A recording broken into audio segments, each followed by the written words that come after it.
Hello, welcome once again to Jeff Finnegan's Wake. I am Jeff. I am reading Finnegan's Wake, a novel by James Joyce, published originally in 1939, although this edition does embody all the author's corrections from sometime in the 40s.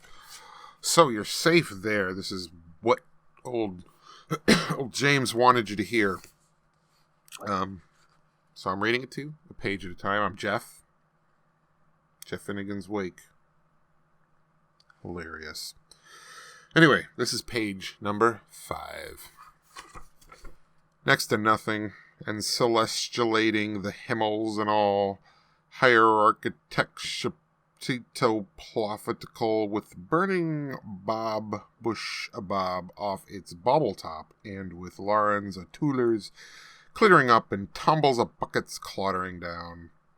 Of the first was he to bear arms and a name, Wassily Bouslet of Resingborg, his crest of heraldry invert with encelars, treblon, argent, a heglock, poursuivant, horned,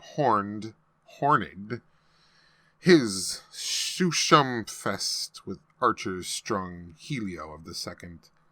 Hooch is for husbandman handling his hoe. Ho, ho, ho, ho, Mr. Finn, you're going to be Mr. Finnegan. Come a day morm and oh, your vine.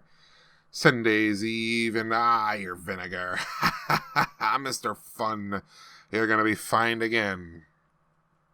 What then agent-like brought about that tragedy, Thunder's Day, this municipal sin business?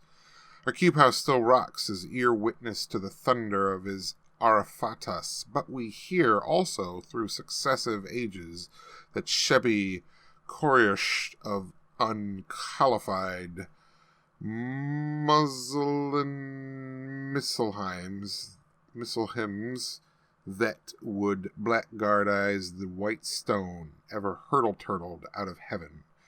Stay us wherefore in our search for tightiousness, O sustainer, what time we rise, and when we take up to toothmick, and before we lump down upon our feathered leather bed, and in the night, and at the fading of the stars.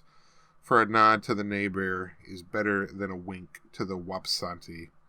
Otherways, wisways, like that provost scoffing Bedouin the Jebel and the Gypsian Sea. Crowfurb, the crunch bracken shall decide. Then we'll know if the feast is a fly day. She is a gift of seek on sight, and she all causely answers helpers, the dreamy dearie. Heed. It may have been a misfired brick, as some say, or mought have been due to a collapsus of his back promises, as others looked at it. There extend by now 1,001 stories, all told of the same. But so sore did Abe it Ivy's hollery devils, what with the Walhall's horrors of Rolls-Royces, car-hacks, stone engines, kissed vanes, tram trees, Fargle bowlers, auto-kinnetons, hippo-hobblies, street fleets, touring taxes, megafogs, circuses, and wards moats, and basilkirks, and aeropagods, and the hoist, and the jolly brule, and the peeler, and the coat, and the Meckenburg bitch bite at his ear, and the Merlin burrow barracks, and his 4 old poor counts that bore the moor, and his... And that was page 5.